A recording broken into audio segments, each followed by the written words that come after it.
해학송 최태호.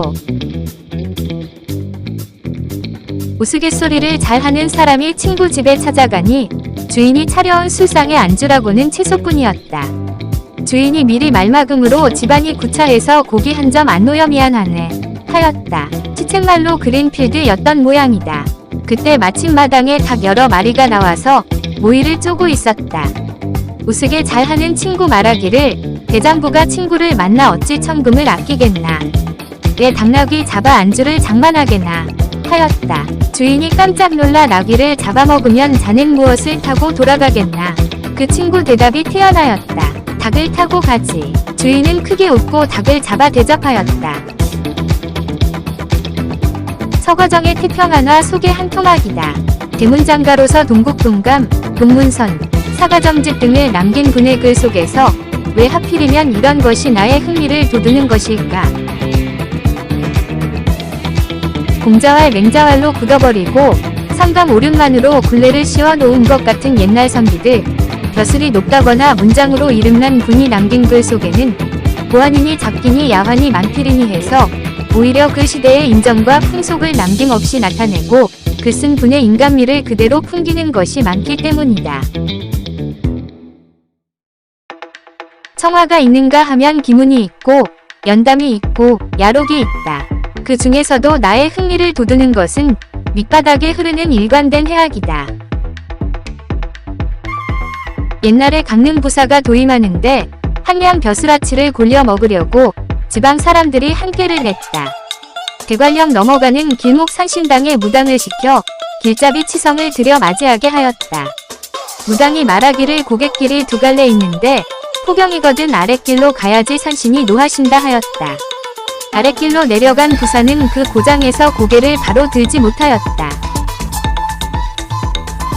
이런 등속의 이야기들을 민속 연구가들이 수록한 책이 고금소총이란 이름으로 해방 직후에 퍼졌다. 후사가 모씨의 출판으로 제어수록이 나온 것도 그 무렵이다. 순환문으로 원작을 그대로 베낀 것인데 사람들이 잘못 생각하여 그 가운데에 연단만을 골라서 번역하여 마치 시책말로 와이당 전집인양 오해하고 있는 것은 불행한 사실이다. 더욱 불쾌한 것은 몇 편씩 골라서 에로틱하게 각색하여 한글로 번역 출판한 것도 있다. 경세 제민과 치국 평천하를 줏대로 삼는 선비들의 여운을 모독하는 불송까지도 느끼는 것이다. 항복해악의 멋은 때로는 이솝우화처럼 신랄하기도 하고 모리엘의 연극처럼 시속적이기도 하며 데카메론의 염정과 선미 풍기는 쇠탈도 있다. 한국인이 공통적으로 허허없는 김삿갓, 봉이 김선달, 정수동, 황진이의 행동까지도 이것이 아닌가 한다. 양반을 조롱하는 서민의 감정 표현이라 하는 가명극의 사설도 해악 섞인 선비들의 글 속에서 우러나온 것이 아닌가 한다. 이상재 선생이 일제의 손에 잡혀 감옥살이를 하시다가 추록하니 그 제자들이 위문하서 얼마나 고생하셨느냐 하였다. 그때 이상재 선생 말씀이 그래 자네들은 얼마나 호강을 했는가 는 반문이었다. 말 속에 뼈가 있어 삼천리 강산이 온통 감옥인데 너희들 무슨 말을 하느냐는 따끔한 질책이 아니고 무엇이었겠는가. 우스갯소리는 여유와 뼈대 없이 나올 수는 없다. 신흥과 저주에는 독설이 있을 수 있으나 해악에 미치지 못한다. 옛날 노론이 득세하여 판을 치는데 남산골 소론의 쌤님이 벼슬은 고사하고 끼니도 때우지 못했다. 그를 아끼는 선비가 보다 못해 충고하기를 노론에 들면 벼슬길에 나아가 지식과 덕행을 펼 수 있고 우선 의식주로 선비의 체면을 세울 수 있지 않느냐고 하였다. 남산골 쌤님 대답하기를 좋은 말씀이요. 노론이 되겠소마는 나야 이왕 늦었으니 자식에게나 시켜 노론 애비가 될까 하오. 하였다 한다. 그냥 웃어 넘길 수 없는 이야기이다. 조태흘은 근엄한 성격의 백성을 괴롭히지 않아 이제까지 청백한 선비라 전해지고 있다. 강릉 부사로 있을 때 하루는 부의 기생들이 좌석에서 서로 히히덕거리고 있기에 공이 그 까닭을 물었다. 한 기생이 제가 간밤 꿈에 영감을 모시고 잤습니다. 그래서 지금 해몽하는 중입니다. 하고 대답했다. 공은 곧 붓을 들고 시 한 수를 썼는데 마지막 뒤가 이러했다. 낙원 태수 풍정박 선입바악 일몽중 태수가 풍정이 박하여 야속히 생각마라. 먼저 미인의 좋은 꿈 속에 들어갔는데 조태흘은 항상 관세음보살을 염하였다 한다.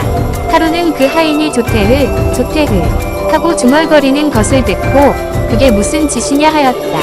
하인이 되묻기를 영감은 왜 관세음보살을 찾으십니까 하였다. 불도를 닦아 부처님 같은 사람 되기를 원한다는 부사의 대답에 하인의 대꾸가 걸작이다. 저야 아무리 관세음보살을 외운들 부처님들 수야 없으니 영감님처럼만 되었으면 해서 성함 석자만 외웁니다.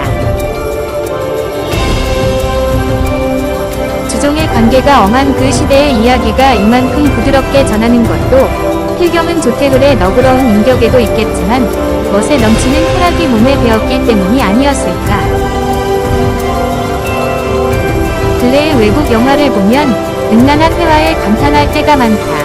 낯빛을 고치지 않고 또 상대의 감정을 상하지 않게 위급한 장면을 부드럽게 넘기는 장면에서 왜 한국 사람들은 조그만 일에 성급히 화풀이를 하고 심각해 하는지 딱하다고 생각한다. 팽기치듯 내뱉을거리에 자식이라 욕하지 말라. 성난 얼굴로 돌아보라. 좋은 자리에 있을 때 좀 봐주슈. 쥐구멍에도 볕들 날이 있다어. 식의 노골적인 조소와 야유가 아니면 죽도록 사랑하느니 터지는 분노니 개새끼니 극화적인 말투가 너무나 범람하는 것 같다. 좀 더 여유 있는 말로 생활할 수는 없을까? 서울에 가면 시청 광장 한기퉁이에 오두만이 서 있는 대한문이 애처로워 보인다. 문화재니까 애호해야 한대서 담장은 근대화해서 물러가고 슬픈 역사만 지닌 문만이 조화를 잃고 서 있는 꼴이 을씨년스럽기만 한 것이다.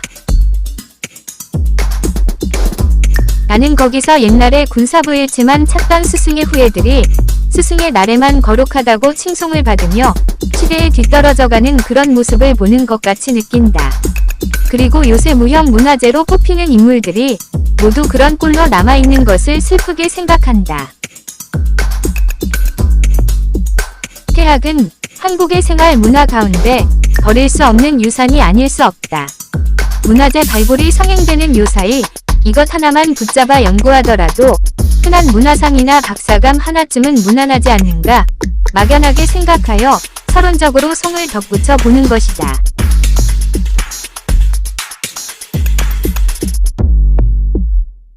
이해와 감상 1976년에 간행한 낚시와 인생에 수록되어 있는 작품으로서 작자의 수필이 대부분 해학과 기재에 찬 것들인데 이 작품은 특히 수필의 해학성을 직접 제재로 선보인다는 점에서 주목된다.